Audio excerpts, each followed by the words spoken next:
Fakemink. Is your mink fake? Fake is mink fake? What's going on, guys? It's Bryce here, and today we are talking about Fakemink. We are talking about the superstar, upcoming underground legend, speedrunner, all the things. Fakemink, he is like a one-of-a-kind artist. I've never seen anything like this in my entire life. We're gonna get into it. So, Fakemink. Now, I could go through a whole, like, long-ass introduction, career overview. This guy has a cult fan base. This guy is well documented by the fan base, and has a very short career, so it's very, like, pinpoint. Now, there are plenty of videos on YouTube going over this, so if you want to watch one of them, I'm gonna link one in the description, the Fakemink Iceberg explained by Creative, which is one of the greatest videos I've seen on like underground rap on like a specific person. This man went into crazy detail, all the specifics about anything you could want to ever know about Fakemink you will find in that video.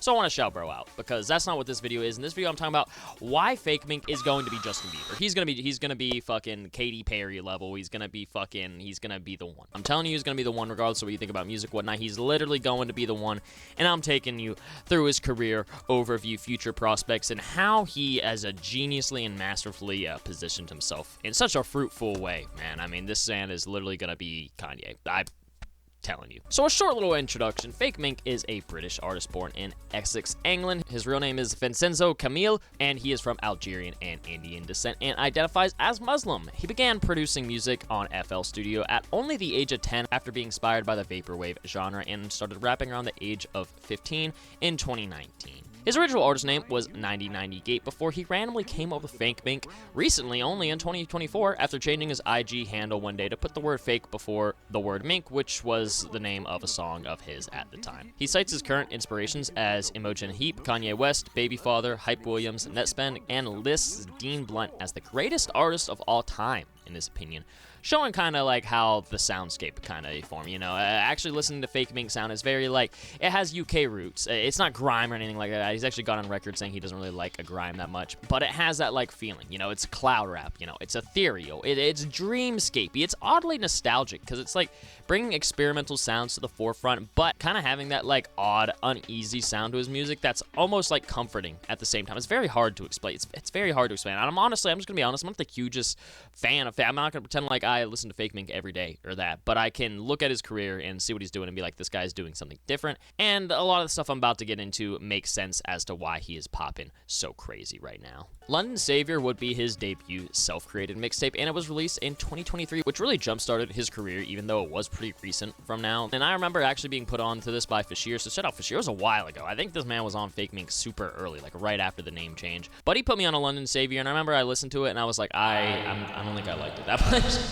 I kept it all the way real with him, but that man was on it early, so shout out Fashir. And its release was so early on to his career, Fakemink still went under the name 9090 Gate when the mixtape was released, and he would change his name to Fakemink a little bit after its release. And Fresh Boy Swag even tweeting about him in late 2023 after the release and referring to him as the name is 9090 Gate, showing that they have been tapped in. You know, the UK scene's gonna be tapped in. Of course, Fresh Boy being from there, he kind of knows what's going on. And you know, a lot of the stuff, as Fakemink said, is a lot of like grime, you know, stuff like that, and that's not really the scene that he's trying to head in. Easter Pink, released in January 2025, would solidify basically Fakemink's mainstream trajectory. I mean, everyone's heard the song. I mean, there are other songs like Truffle and whatnot who definitely helped him out, but Easter Pink was like the one. Like, if you haven't heard a Fakemink song, you've heard Easter Pink probably, you know what I'm saying, without even realizing it. But this paired with his truly continuous, mysterious, and rare aura, because like some failed this. Fakemink has continued to have like a very rare like aura, you know, like the opium aura everyone tries to recreate. Fakemink has it. Fakemink literally has it, and it's interesting because that shit fails with 99% of artists nowadays, except for him. And it has certainly set him apart from the rest. And apart from his discography chronology and the off-the-wall, like, IG live moments that he be going viral for. I understand. Yo! Why you fast like this? Bro, I just walking, man. Wait, brother. Bro.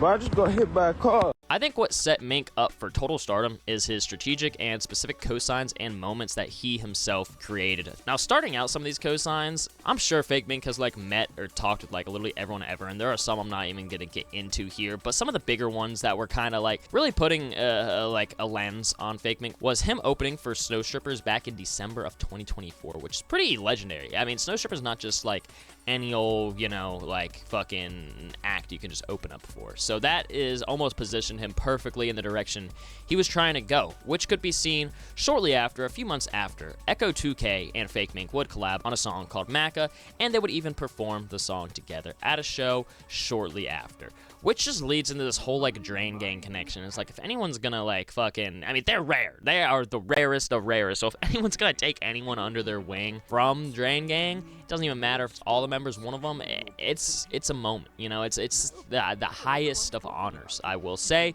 And this even goes farther. Young Lean, in April, only a month later, they were pictured together.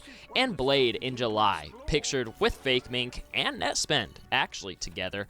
Seems to be backstage at a show of sorts. I don't think they performed together. I couldn't find anything of the sort, but this is very on brand. This is very powerful. Like I said, this is the most like powerful cosign a motherfucker could get, in my opinion. And going back to what we just saw Nettspend here, it seems like Fakemink has been friends with Nettspend for like over a year. They have like old and new pictures together, and it's very, you know, Nettspend also has that aura. I'm not gonna lie, he has that mysterious, you know, rare aura, much like the Opium guys, much like Fakemink is trying to achieve here. And it seems like Fakemink is only associating himself with acts of the likes, which is interesting, and it really shows a test, bro. You know, you position yourself with artists like that, you're gonna have like overlapping fans, and they're gonna expect and hype up, you know, the exclusivity of you as a person. Now, what really just completely bursted Fakemink recently into the stratosphere was Drake bringing Fakemink out to perform at Wireless Fest in the UK just recently in July, and this was insane. I mean, I saw this, I literally couldn't believe it. I was like, damn, Drake found him, which makes sense. You know, Drake's always had that UK connect there. He's loved working with UK artists, so I could see how that could happen. I mean, this completely crushed my dreams of ever doing it in the Fest show with Fakemink. You know, I was in the group chat with the tour manager. We were trying to figure it out. Hey, it is what it is. If you see this, please respond. But apart from that, the most recent show that Fakemink has done was a show in London, and it was in this sick boxing venue. Performing on this boxing arena is so dope. And he had a special guest, say the least, there. Not even there, planned anything, just as a civilian enjoying the music. Timothée Chalamet was there, bro. What the fuck, bro? This man is just a fan of Fakemink and just wanted to go and, like, try to, you know, disguise himself and not be recognized because he literally just likes his music. It's so funny. It always makes me think is, like, of course we know, like, these popular rappers are tapped into the underground. Like, Cardi's listening to shit, you know, Cardi fuck with these pages, you know, he know what's going on. But it's, like, really wildly popular people, like, rap is the most popular genre. They're not all going to be into mainstream music, so they are fucking with, like, the underground artists, the underground pages, like, we would just have no idea. It's very interesting to me. And, of course, that man, Timothée Chalamet, went to a Chelsea game the next day. This man is just living the goddamn life. But also at that show, Fakemink would perform Clairo's song, Sophie, at the show, which was just interesting. I guess he's just a fan of her music, but this would, you know, kind of go viral on social media, and, of course, it led to Clairo following Fakemink immediately after, like, a day after. And I'm recording this very shortly after it happened. So this is developed. I mean, this man Fakemink is blown up at this moment of me speaking right now. I genuinely would not be surprised if Clairo was like the next artist to bring Fakemink out. I don't know why, but like that kind of like, you know, that just scene, like I could see like Charlie XCX, even something like that. Like that like scene is like very exactly where I see Fakemink is gonna go. He's not gonna go the traditional underground rap path, you know. There's been some comparing to like 2021 Yeat, you know, when Yeat got the Drake cosign, you know, who's gonna be bigger. It's like, yeah, Yeat went that very like, you know, stereotypical like underground rap to mainstream rap pipeline. And Fakemink is not doing that. Fakemink's almost doing all the off the kilter shit you're not supposed to do, but it's so like niche and like interesting to people that people are fucking with it. People are genuinely fucking with it, and it's helping him more than it's hurting him. I mean, this man, like, I literally was just with Bladee and then Drake. Yeah, like, that is, like, the two opposite ends of the mainstream versus the niche spectrum, and he's cool with both. Shit is wild. And he has a New York City show next week that I've been looking at. Yeah, tickets are crazy. Tickets are crazy.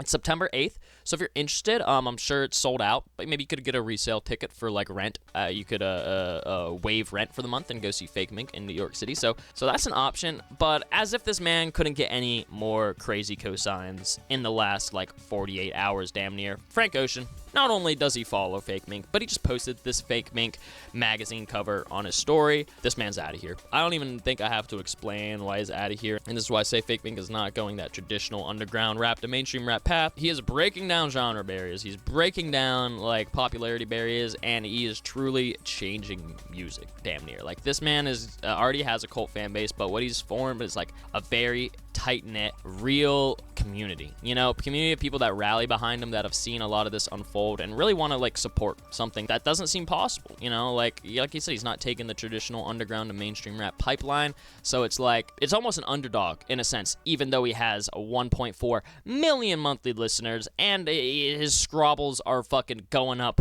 so much. I mean, they're just going up and up and up since all this stuff is happening. There is no slowing down for Fakemink, and I genuinely don't think this man will ever fall off. I think this man's gonna have a nice, long, mainstream career. I think he's gonna sell out fucking large venues. He's gonna get plaques, gold, plat. He's gonna do what he's got to do, and I truly see that for him. And there's not many others in the underground who I could like 1000% say that for. You know, they might have their year, 2 year, 3 year, maybe even up to like 5 years, but I think Mink is literally gonna surpass all that. I think he's young too. He's like 20, bro. He's about to go crazy. He's about to go crazy, and like I said, this is just an objective, you know, journalistic type thing. I said myself, I wasn't even the hugest fan of his music personally, but I see the shit he does, and there's no denying it. There is no denying it. This man Fakemink is gonna be insane.